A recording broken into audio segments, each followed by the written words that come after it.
Thanks so much for joining us this morning. It's a real pleasure to introduce our speaker this morning. I've been working with her the past several years on various issues, collaborating in various ways, and have become part of the advisory group for Manzanita Works. So to give her as much time as possible this morning, I'll just go straight to introducing Mila Zelkha of Manzanita Works. Welcome. Hi, everyone. And feel free to move up. I'm going to sit for a little bit because it's easier on my hips long term instead of standing. So I've had the pleasure of speaking here, I think it was a couple of years ago in 2017 as Bay Area Forward. Well, last August we changed our name to Manzanita Works to map to initiative that was happening at Joint Venture Silicon Valley. Joint Venture Silicon Valley is a regional think tank, and last year they hosted a series of talks called the Manzanita Talks, where 8 major tech corporations and La Pod met with electeds from 8 cities, from Sunnyvale to Redwood City. So your mayor and your former mayor, Lynette Liang, and when she couldn't make it, other council members came, participated in these 5 talks. They were 3 hours in duration, each one of them, and they went from April until October of last year. So in this talk today, I'm going to share a bit about how our organization ended up mapping to these talks and what we do and the areas in which we're working, some of which overlaps with topics I believe this group has been interested in the past and currently. Overall, our vision is one of closing gaps in public services.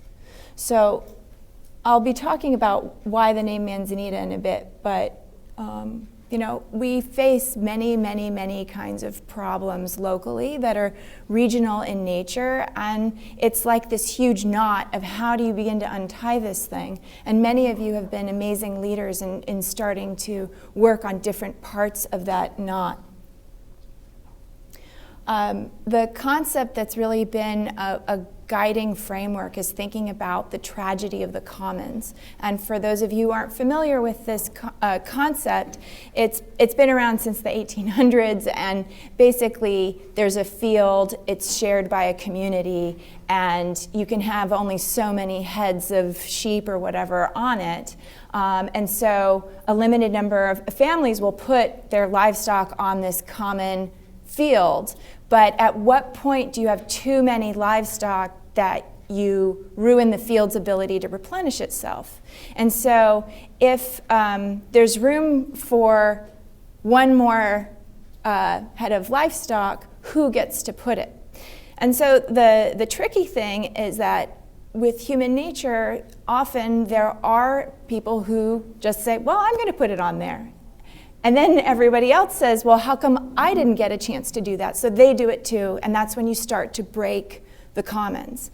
And this is a concept that can apply to lots of different things. In the 1970s, environmentalists started to use the concept of tragedy of the commons with thinking about our air and our water. At what point do we undermine our ability to have a healthy ecosystem?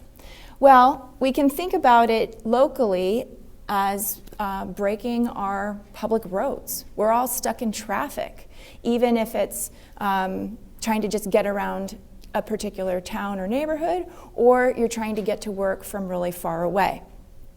So I have up here, a quick image to show you, and many of you know this, there's just lots of public transit agencies that provide transit, but they are disconnected, or they're gaps. And so you have a lot of people who drive from very far away. And so a lot of tech companies over the last 10 years or more have taken matters into their own hands and started, they've had these private shuttle services for quite some time. The New York Times wrote about it 10 years ago. But there are also these local associations called transportation management associations that exist, and they're basically co-ops, and they exist in lots of different forms. In Contra Costa County, there's an excellent one where the county took a green field. There were developers who were going to build an office park, and they said, you 14 developers get together, we're going to make an assessment district. You decide how much you want to tax yourselves, like $1 per square foot. Put it into a pot. We'll administer the tax for you, but you get to decide what programs you're going to purchase with the money. And as long as you have 30% of the folks coming to that area not driving alone in their cars, we're good. And since 1989, they have had over 30% mode shift. There is a BART station there, but I believe only 14% of that mode shift is on BART. They do it with a lot of other things, carpool, vanpool, etc. And so that is one kind of solution, but here in the peninsula, we have a lot of communities that aren't working with green fields, right? So our communities have already been around for quite some time.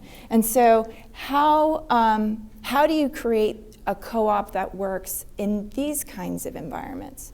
So in Mountain View, there is one such transportation management association that the city and developers and major corporations are a part of. And so you've probably seen the MV Go shuttle buses and that sort of thing. So they all pool resources and create local programs. There is a private TMA at the Stanford Research Park. Similarly, all those tenants pay in and they share services. Downtown Palo Alto created one. Sunnyvale has one in Moffett Park. And the cities of East Palo Alto, Menlo Park, Redwood City, Foster City are all thinking about creating these entities. Well, a bunch of the corporations said, well, what kind of a trajectory are we looking at? Are we looking at every single city in the Bay Area having one of these co-ops? And is that an efficient way of solving regional issues? So that was the impetus for asking Joint Ventures Silicon Valley to get everybody in a room. And at the time, I was working for a tech company, so you see me in the picture there. And we wanted to ask electeds, you know, how do we begin to navigate creating something that would meet or begin to address the problems that are very local. And the problems that are local in Los Altos are different than the problems that are local in Sunnyvale or Redwood City or Atherton or East Palo Alto. But if we all got together, could best practices and recommendations emerge? So I mentioned, the problem, looking at local problems. The big problem is that there's just too many cars on the roads that we have. And so all these cities and these private companies are wrestling with what they call transportation demand management. This is just a quick synopsis of what that is. It can be a whole range of things. Mostly we're talking about connecting first and last leg stuff. So you get off at Caltrain, but is it realistic for you to get from the San Antonio station to the Los Altos Village? Is that train coming at a frequency that incentivizes you to do that in the first place? And so there's lots of things that these kinds of co-ops do.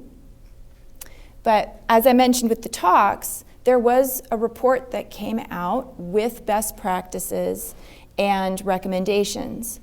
The report is quite long. You can find it on the Joint Ventures Silicon Valley website. But towards the end, there's some very brief chapters that have this really important information in it. And so the report went through, and in the talks, we went through 4 different scenarios. One was the status quo, all these different communities creating these co-ops as they have been. That may continue to happen. That's fine.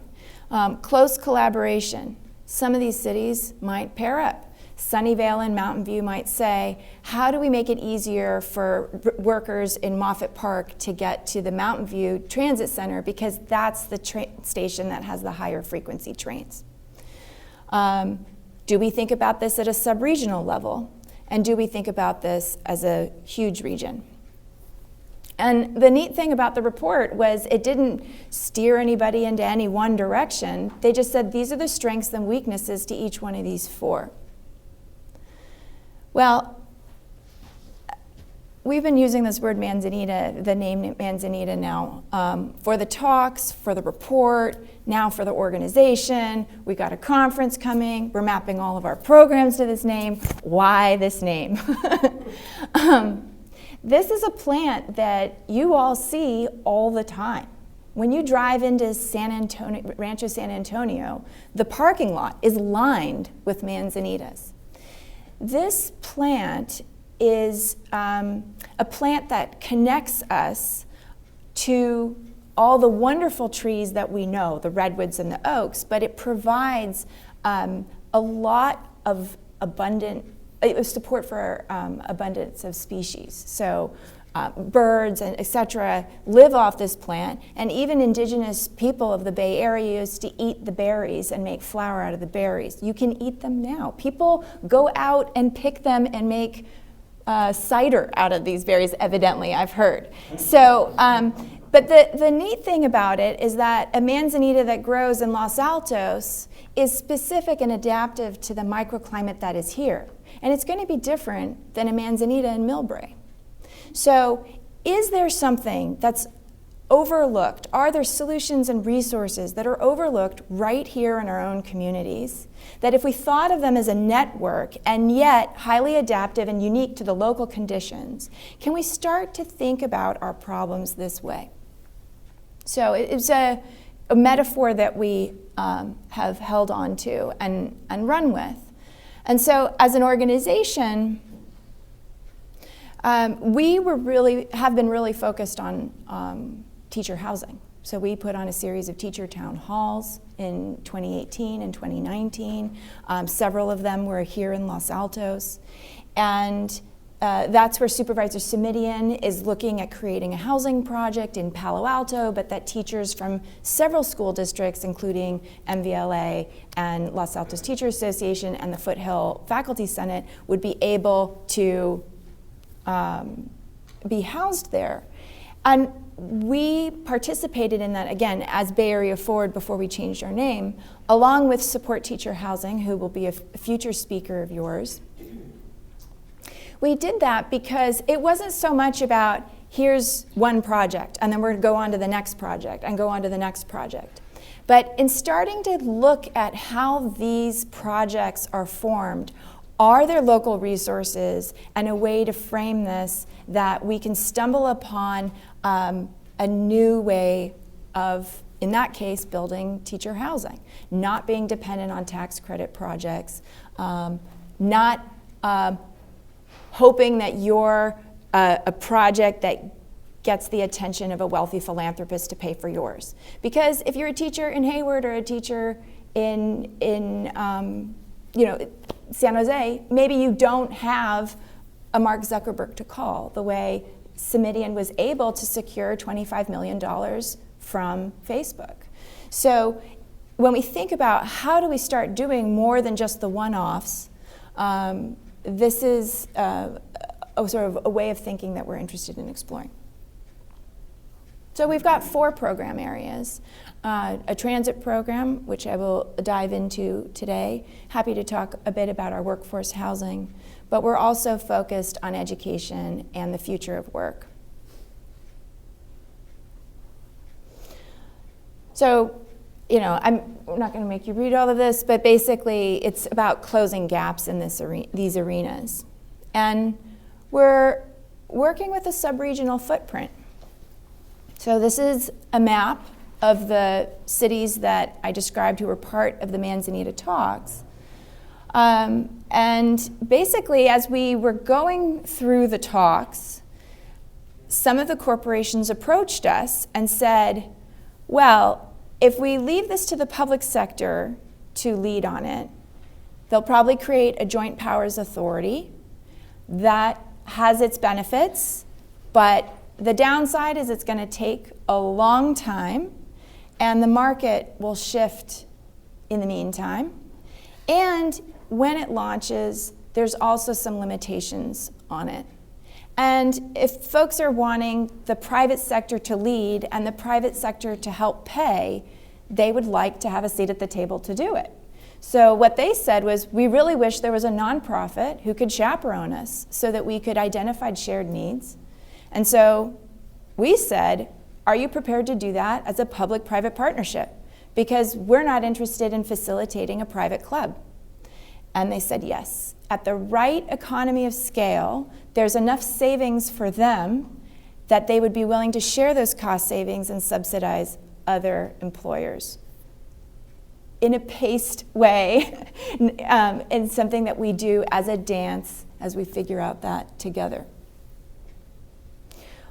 So I'm pleased to share that we are launching the first Subregional Transportation Management Association. We're calling it a transit co-op because a lot of us know what a co-op is, a daycare co-op, a farm co-op. Well, this is a shared co-op for transit services. And any employer, public or private, nonprofit, doesn't matter, you are able to join this co-op. If your presence, if you have a campus or a footprint or location in this footprint. So the range of programs will depend on the local conditions. And you know, I touched on this idea that in the talks they looked at 4 different scenarios. This is the subregional scenario in that the consortium itself has a legal agreement that has this map in it. However, it feels like a network of local TMAs because inside of this consortium are local city cohorts. So there is a local, there's a cohort of employers based in Sunnyvale who get together and they say, these are the problems that we're having getting our employees to and from work. And so this is our local knowledge on what kinds of programs we want. We don't want some sub-regional or regional entity to tell us what we should and shouldn't do. We have some insight into that now. However, they're also in a sub-regional relationship so they can say, hey, can we access sub-regional funding to subsidize the things that we want? And if the funding isn't there yet, they'll work together to build it. Because if you're working as a sub-region, you're in a much better position to apply for other sources of dollars outside of whatever is in the co-op. So that's 2 different scenarios. The thing is, some of these employers, many of these employers, have more than one location, including outside of this sub-regional footprint. So we've actually been organizing employers throughout the area, and this is one of 4 sub-regional TMAs that we are on the cusp of launching. This is just the first one, and we want to do it right. If we're successful, this sub-region has an opportunity to have a relationship with a neighboring sub-region. And so if you're Sunnyvale, that makes sense because really you want to also have a relationship with Santa Clara and Cupertino. If you're Menlo Park and East Palo Alto, you're thinking, why aren't we talking to Fremont? And if you're Redwood City, why did it stop and not include San Carlos?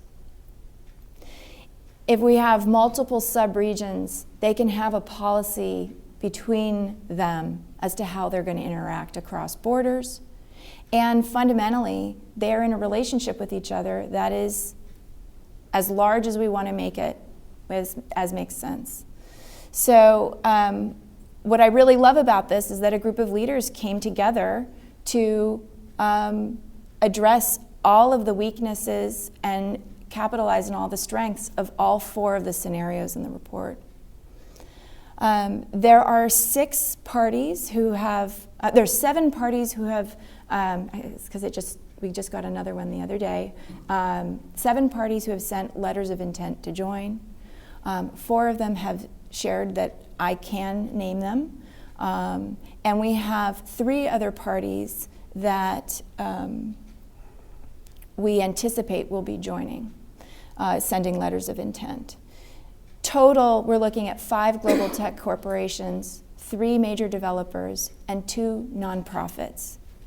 So the 4 that have given me permission to name them are Intuit and Google, and Ravenswood Family Health Clinic, and JobTrain. If you're not familiar with Ravenswood Family Health Clinic, they are based in East Palo Alto. They have about 250 staff, I believe, but they also operate sites in Menlo Park and North Fair Oaks, I believe, and they are taking on the contracts for the Mayview Clinic, which includes Palo Alto, Mountain View, and Sunnyvale.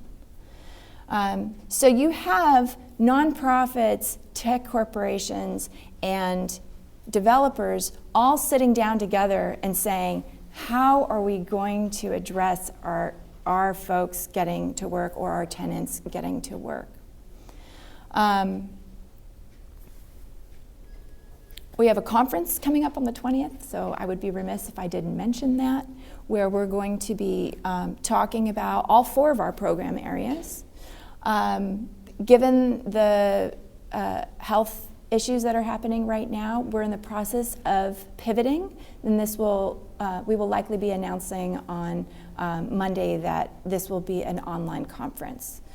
So stay tuned. But it's worth putting out there, and it's something that we'll probably do in 4 parts, so that the folks aren't committing to a 7-hour commitment.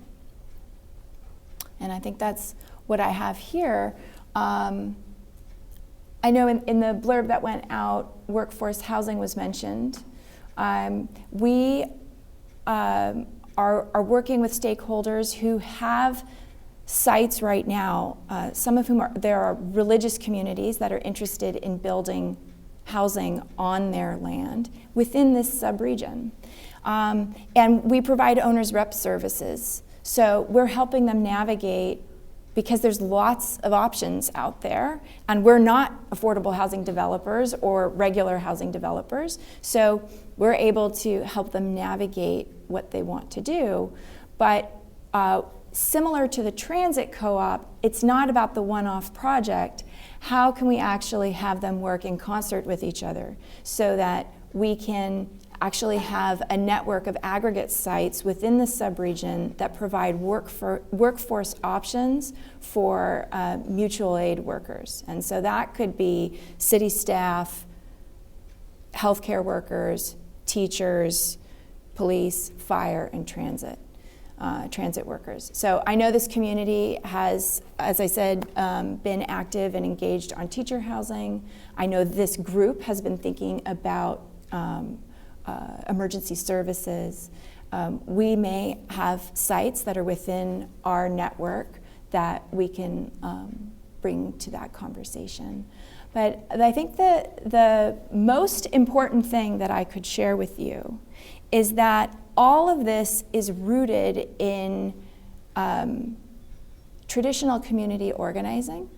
And to that end, we have a Manzanita coalition comprised of voluntary civic organizations. Right now, it is the Mountain View Day Workers Center, Los Altos Teacher Association, Palo Alto Educators Association, CSEA Local 301, and the Mountain View Los Altos District Teacher Association. We have 3 others that are pending their votes in the next 2 weeks, and we aim to get to 20 institutions by June. And really with this coalition, the beauty of it is they talk amongst themselves of what issues are they dealing with, what challenges do their members have. Where we have programs, like in the transit co-op, we have carved out governance seats for them. Because in this gray space where these public-private partnerships are forming, we don't tend to make room for voluntary civic organizations. And we're, as regular, normal residents, we're relegated to showing up at council or school board meetings, writing a letter. It's hard to do. It's hard when you have jobs and family and life. And if you're not an advocate on any one issue, it's hard to stay engaged on those things. But if you're automatically part of a voluntary civic organization, whether it's a faith-based institution or a local association or a school community or PTA or a neighborhood association, these are places where those institutions are, in theory, there for you through thick or thin. And so they're in a place to gather local knowledge, and those institutions can send delegates to say, hey, it's nice all you companies want to set up a program to help us in theory, but we want to make sure there aren't unintended consequences. And so we're really proud that our transit co-op includes seats for the Manzanita Coalition. So that's a lot of information. I think probably it would be great to open it up to questions and discussion. I'll do my best to answer. Great. We're using this not because you can hear it up above, but it's going into their audio system for recording. But any questions? You answered all of their questions. This is I've never seen this before. Yes, Laura. So in the transit co-op you formed. Wait. Oh, let me come over. Zoom around here. Hold it right in front of you. We need to. So in the transit co-op you formed, you said that they're saying that even if you're an employer that hasn't joined the co-op, your employees can still use the resources that we put together? No, your employer would join the co-op, but there's a sliding scale for the kind of employer one might be. Okay, so if they set up a shuttle system, only employees of anybody in the co-op would be able to... Yeah, it's not a public system. It's working in that gray area of not being a public system and not being a private club. Okay, but like the Mountain View shuttle, I know it's... But that anybody can use that. Yes, that particular one, because of the leadership of some of the stakeholders, has decided to say they want some of the programs to be public. And it may be that there are some programs that make sense to be public. For example, some of the stakeholders are talking about, does it make sense to have a shuttle up and down San Antonio that goes from Foothill College all the way down to where Intuit is at the Baylands, right? And that crosses multiple cities and could serve a lot of people. If it's subsidized by the co-op and it makes sense, opening up to the public, cool.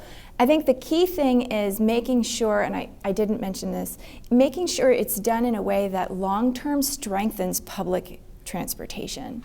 So checking in with VTA and making sure they don't already have, they do have service on San Antonio. How do we work with them that over time, if we have something that's an interim solution that is maybe smaller and fun and whatever, that builds up ridership, do they want that after it's built up? So it really is, going back to this, the Manzanita metaphor, it's like working with something at this undergrowth stage so that if it is something that the public agencies want, cool. If they don't want, we'll fill in the gaps. But right now, what programs get created is specific to the local cohorts. So one last question. Have Yeah. you approached any of the school districts in the region to join? I've reached out to the school districts. It's been really important for this process that we meet with the local associations first and ask them through their rep councils whether or not this is something that their members even want. And so we have done that in this area, and so I'm pleased to say that I'm meeting with Dr. Judy Miner today at Foothill College. So that's the kind of thing that, if we're really truly asking the commuters to be partners in creating commute programs, we've gone to their voluntary civic institutions and said, do you want this? And under what terms? So that's a bit about like the spirit of it, but the unions in the Los Altos and MVLA both have made connections to their superintendents, and really I've just been running with our team. Justine and I are like, so we haven't had a chance to meet with them yet. We've been very focused on getting the co-op with the existing partners to launch. The consortium agreement in fine-tuning the legal nature of it has been has been going on, but once we're ready to offer it to the public, then that agreement is publicly agendized and everyone gets to see it and consider being part of it. Yes. Hi. I'm sorry, I can't see you very well. Brian Johnson with Los Altos School District, as it happens. I had two questions. One was with respect to transportation and sort of workforce transportation, sort of how you think about older students, right? Community college students, high school students, a lot of whom are sort of commuting across sometimes multiple cities to get to their locations every day. And the other question was, especially given some of the changes in state law, whether the workforce housing effort involves things like ADUs and sort of missing middle things in addition to, sort of larger projects. Sure. So it could be that the programs that get developed on a local level end up serving more than just workers. It might be in this community that the local conditions and the local knowledge says, hey, we have a lot of day-to-day family school traffic. In East Palo Alto, 84% of their traffic is caused by pass-through traffic, but then you also have a lot of seniors who just can't get across town to get to the senior center. So you might have a situation where community members in the coalition say, hey, co-op, can you think about doing this? Can you free up some of those fancy motor coaches to help the school district run field trips, because renting those buses are really expensive.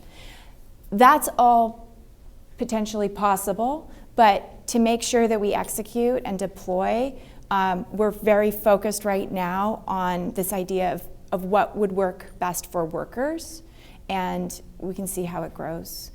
With regards to missing middle and ADUs, we actually are, we've been partnering with the Housing Endowment and Regional Trust of San Mateo County on ADUs. They have a grant with the Air District where they're making available designs for ADUs over the counter if they're green.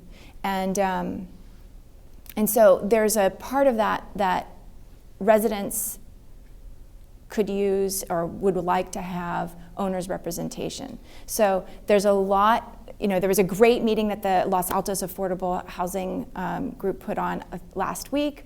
I was supposed to table in the back, but I caught a cold and didn't, given everything that's happening right now, I was like, I'm gonna not go and stress anyone out. So, but there's a lot of products out there. There's a lot of contractors and architects who would like to help. It's a great time for homeowners to do that. As a nonprofit, we're happy to help with owners' representation to help navigate those choices for ADUs. We're doing that with these churches who have land, again, owners' representation to navigate how to build housing. With regards to missing middle, again, that's the teacher housing piece.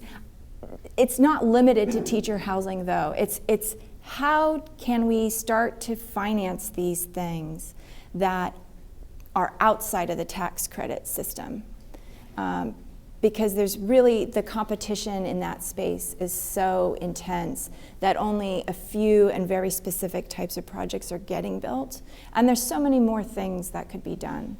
So we're working on generating a fund that would be mapped to this subregion for these kinds of projects, but not limited to missing middle, to being really flexible. Hi, Mila. Kathy Lazarus here. A question regarding your transportation initiative.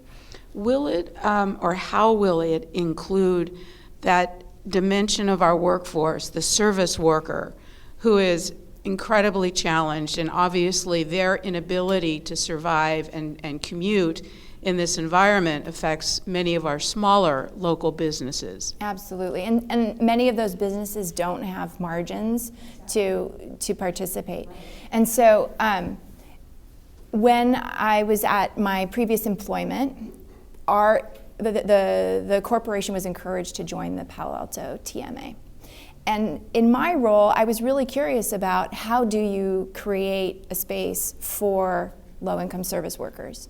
And so through my role there, I generated philanthropic funds. I got Palantir and Facebook to each donate $50,000 for a total of $100,000 in public transit subsidies for the California Avenue area. Prior to that, raised $35,000 for downtown Palo Alto service workers. And really, it was not to have that be the be-all, end-all. It was to just see, is there interest that even with an incomplete system, was price something that could help, the price point. I think in this setting, the hope is to have a fund in the co-op where all of the businesses who do have the margins can put into this fund to help subsidize those workers, to help subsidize those employers who don't have those margins. It's also a position that the co-op could apply for grant funding to replenish or match to have that fund. But you're correct that, like, from the beginning, if you have a restaurant, if you have a cafe, it's a tall order to think you're going to just be in a co-op along with others who do have the resources to do that. And so that's why we've made the bar to entry, at least getting into the co-op, quite low. But once all the folks are sitting at the table, the public employers have a flat fee, and the private employers, there's a sliding scale where most of it is fee for service that the large employers are paying for. So again, it's an economy of scale where they're having cost savings that enables some funds to go towards this. And a good example is a company that has around 350 employees. If it's a tech company or a finance firm, a VC firm, they probably have a shuttle or two. They probably have 2 shuttles coming from Fremont to this area. And having 2 shuttles for a size about 350, that costs that company $500,000 a year. And the ridership that these companies are finding are that they only have 8 to 10 people on each one of those shuttles. It's a nice perk to help retain your staff so that they don't feel stressed out and go to another employer. But to have 8 to 10 people on 2 buses and it's empty going back is a lot, and spend $500,000 on that is a lot of money. So instead of them taking on the burden of having that contract, is there a shared contract that can happen? And the ride is maybe not door to door, but there's a few stops. You start having more ridership and a lower cost to those companies, and then that's money that the cost savings can be shared. So it'll take time to address all the low-income needs, but it is absolutely the intent. Yeah. Okay. Hey, Margo. Thanks, Mila. Margo Horn here. So I have 2 questions. One is the model that you're describing for Manzanita Works, which is based on community organization, sounds enormously impressive, and I'm wondering if it's unique or you're modeling it after other similar collectives. That's the first question. And then the second question is, I'm part of a group, as you know, that's interested in affordable workforce housing here in Los Altos, and if we don't have a seat at the table, how can we work together with respect to, you just said Palantir chips in for this, et cetera. How can we have access or not? Awesome. No, absolutely. This is traditional community organizing. So there are many schools of thought that come from that same tree of Saul Alinsky in the 1940s kind of stuff. So there are national networks that do community organizing. In-house, I have been trained by the Industrial Areas Foundation, but I'm not affiliated with them. We also have Angel Santuario, who's trained by PICO. We are not affiliated with PICO. I'm currently going through the Marshall Gans thing at Harvard Kennedy School. Really thrilled about that, but I'm also not affiliated with that network.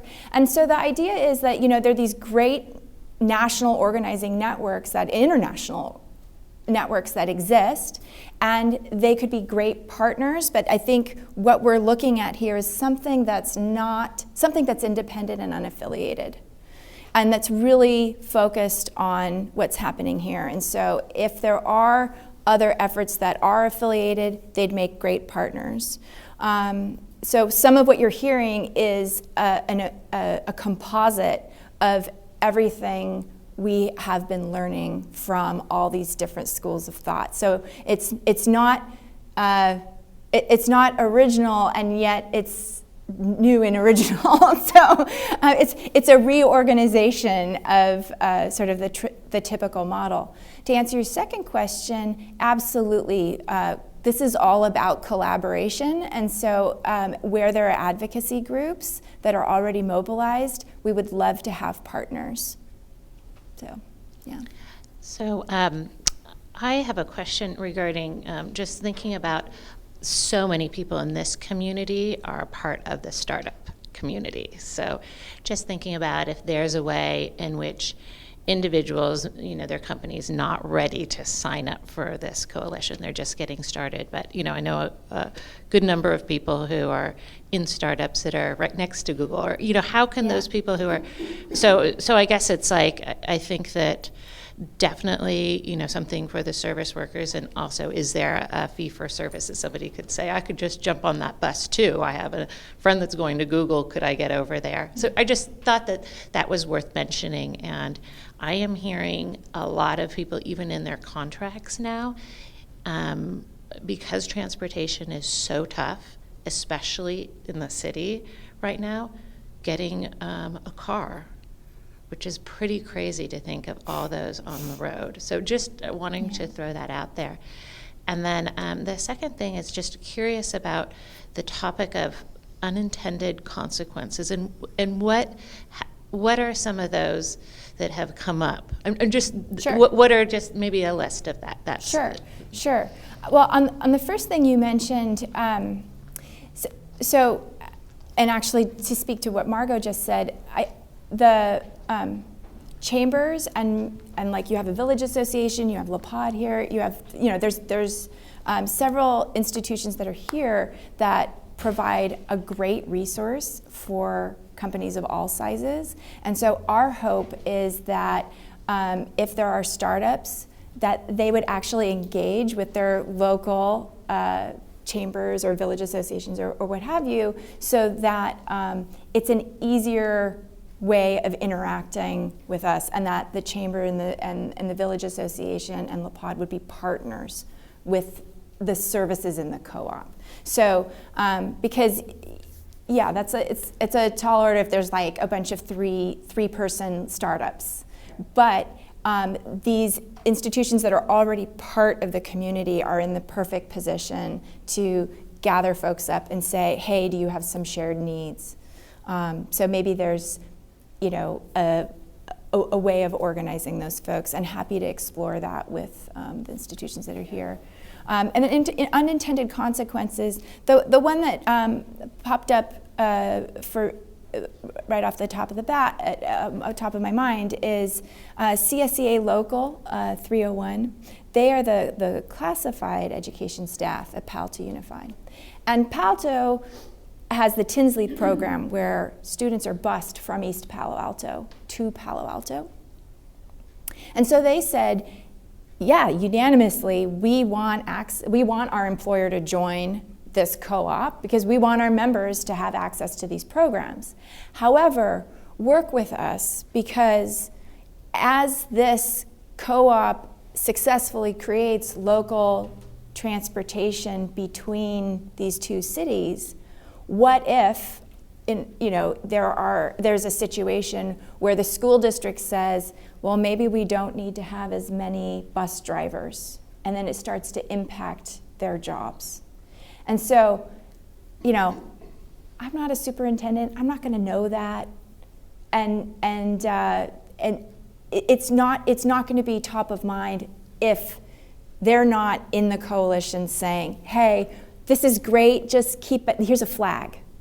And so that's something to think about. I think the other thing to think about is just basic traffic stuff. If there's a program that gets created and it's pulling over at a sidewalk, you want to make sure that you have a great relationship with the city, and that's a place you should be pulling over, and the sidewalk is designed for that.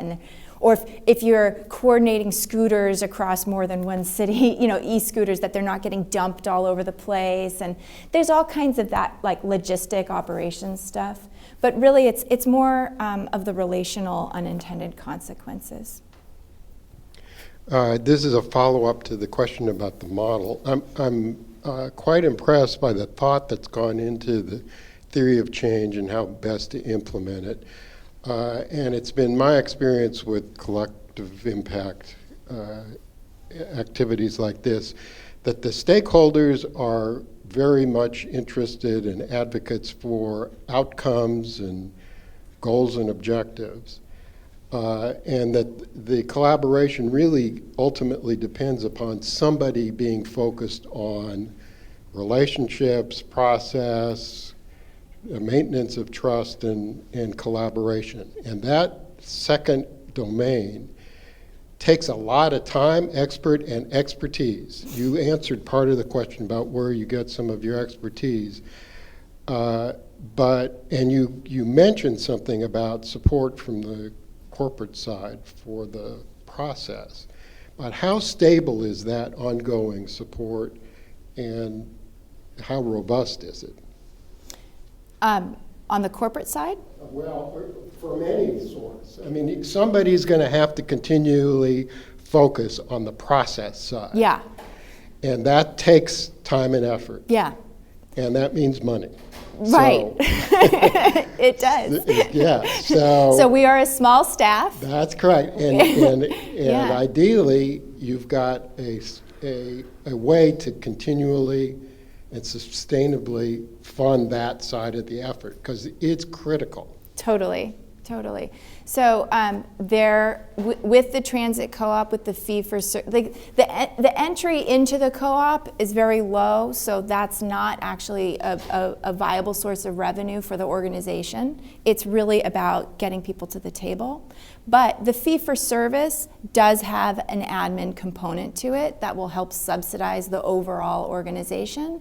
That's true of all of our programs. We are in the process of applying for philanthropic funds. Happy to talk to anybody about philanthropic funds. And right now our team has 2 full-time staff and 5 contract workers, contracted team members. And we've recruited a bunch more, but we're waiting to see how we land with our rollout. So a follow-up to that.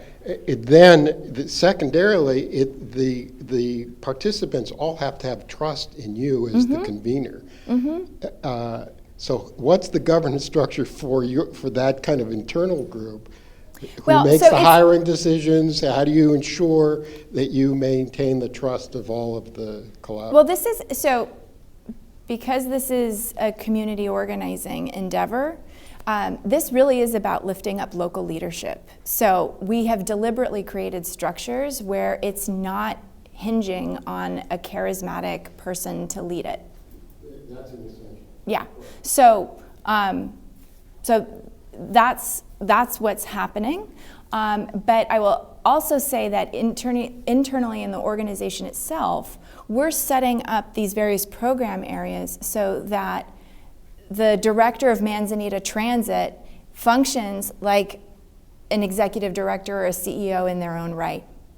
All these program areas may take on a life of their own in their own right.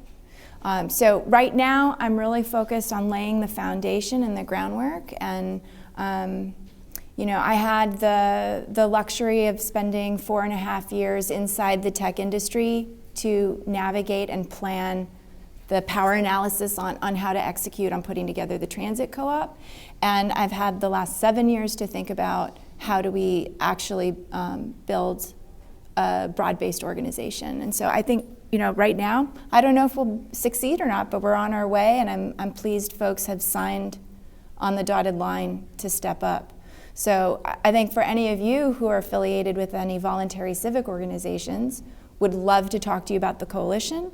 For any of you that are affiliated with any institutions that would be wanting to be part of any programs like the Transit Co-op, happy to talk to you. And if you're a resident saying, how do I fit into this? I'm not affiliated with any of these things. Happy to give you some tips on how you could engage, because there's really great institutions out there, whether it's giving new life to your neighborhood association or getting involved with the League of Women Voters or finding an advocacy group like the one that Margot is involved with. There's room to engage, but we are going to need everybody to participate. So this isn't the Mila show. First of all, thanks, Kim, for handling the mic. I think it's a good model for us and the age in which we live. And coronavirus aside, it's probably good practice in flu and cold season anyway. So I have two questions. They're both follow-ups to previous questions. One is to follow up Kathy and then Peter, sort of. You mentioned having gotten funds to subsidize low-income people's use of public transportation. Mm-hmm. What did you learn from that, and is that still going on? So that's one question. And the second question relates to Margot's question. I'm also part of the Los Altos Affordable Housing Alliance. We're all volunteer. We have no money. Mm-hmm. And you said we were welcome, but how would that work? We'd have to sit down and talk. I don't think I'm going to be able to negotiate on the fly for that. But the idea of in as much as you have an agenda of things that you'd like to work on, if it overlaps with structures that we are building, let's talk about how we have a shared strategy together. So happy to have a meeting with you guys offline. The transit co-op, the transit subsidies for low-income service workers, what we found was as much money was available, there were people willing to use it. It was money on a Clipper card. And actually, Justine was very involved with doing the outreach for that. I hired her first at the corporation I was working at as a consultant. Her background is in behavior change and sustainability. And so she and I together started to go door to door to talk to small businesses about what pressures they were facing. And then she took the lead after I got pregnant with twins and couldn't walk that much anymore. But then as the program became a thing and the Transportation Management Association Palo Alto wanted to continue it, they ended up hiring her. And so again, what they found was every time there was money, they'd be able to give it out. And so the City Council of Palo Alto ended up allocating, I think, $750,000 in the last year's budget towards that. So it is continuing, but I'm not affiliated with that anymore. And I think the thing is though that is it's a charity, right? You're donating money and saying, please go use it, right? And so it's important, but we also need to think about how do we strengthen public transportation. So even if we had a ton of money and we were letting everyone ride it for free, how are we still going to think about closing the gaps? And so I'm interested in how do we do the business development and theory of change part of this whole mix. So my interest at the time was do a little bit of that, but then see, what could be done with this local TMA there. And I saw what some of the limitations were in my estimation. And so those are the same limitations that some of these employers found. And so that's why we wanted to create something that's different but not mutually exclusive. So if the local TMAs that already exist want to be part of this, great. Yeah, I mean, if I can clarify what Marie said, my question to you had to do with funding for affordable housing, not for our organization. Oh, okay. Okay, so I just want to clarify that for, if we're trying to develop a project. So Yeah. yeah. Well, so let's have a meeting about that specific topic, because we do have an initiative that we're working on. So, yeah. Any other questions? Yes. You talked a little bit about costs, and I'm interested, I don't actually know that much about transit costs, like on a larger scale. So in terms of this sub-regional transportation co-op, obviously it depends on ridership and kind of who buys into it, but what are the kind of the figures around the costs of creating this kind of co-op, and how does that compare to like the transportation costs for like VTA in the same region, or I don't know. Can you sort of talk about that? I'm going to be figuring that out with everybody while we do it. Because the folks in the room, they run huge global transit operations and are pros, right? So I'm with Manzanita Works, we're helping broker and get everybody to the table, and we've created an environment and a structure where shared interests can be identified. But some of the folks in the room know how to price these things out. They know what they're already spending. They have the data to evaluate what are the local problems and how do they think they could solve it, and have the metrics to show that whether they're doing it or not. So I really will be deferring to the local cohorts for that. So sorry, I don't really have a satisfying answer to that, but it's a work in progress. So. I participated in the Manzanita talks, and one thing that really stood out to me, if I remember it correctly, was that just a couple of the corporations at the table have a larger bus system than the MTA. Is that right? The 7 out of the 8 corporations in the room, because the one that I was at doesn't have any public transportation, private transportation programs. Their combined fleets were more than double VTA and Samtrans fleets combined.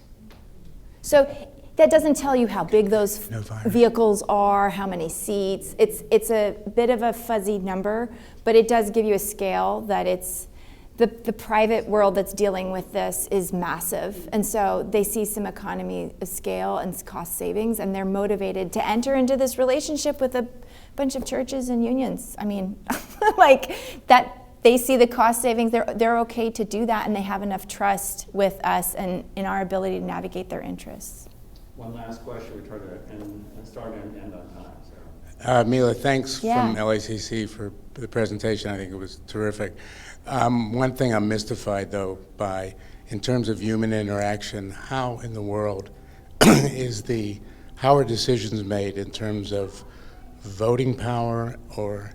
I mean, this is the problem. I was involved in co-ops for years when I lived back in Ann Arbor, and the human beings happen to be involved in the process, and human beings happen to have strong egos and strong wills. Totally. And how in the world, this is mind-boggling, and especially with some of the egos involved with some of the corporations.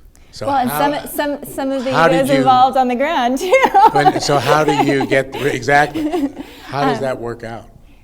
Well, I was fortunate enough that some folks were inspired about this concept and the market conditions that we've created, that the law firm of Arent Fox, which is a prominent real estate firm, helped us come up with a template. And then from there, we made adjustments along the way so that we built it out and tailored it to this experience. But because they represent so many, to avoid conflict, they gave us the template, and then they're like, okay, good luck. And is there a voting structure?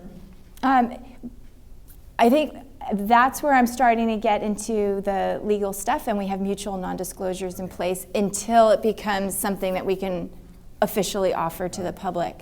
So would love to engage with you offline if you're curious about it, because it will be a work in progress, but we do have a legal structure in place. Great. Well, a couple of announcements. We ordinarily try to have a coalition meeting the first and third Friday of the month. We will not have one on the 20th because of the Manzanita conference on the 20th, in large part because of that, and a speaker that we were looking at having come here is going there. And that speaker will be here on the first Friday of April, April 3rd. Sarah Chafin, founder of Support Teacher Housing, will be here to talk about her work in creating housing for teachers at the community level. Thank you again for coming here today. Really appreciate it, and have a good week and weekend. Thanks. Yeah, and we have these if you want them. Oh, handouts. So, yeah, thanks.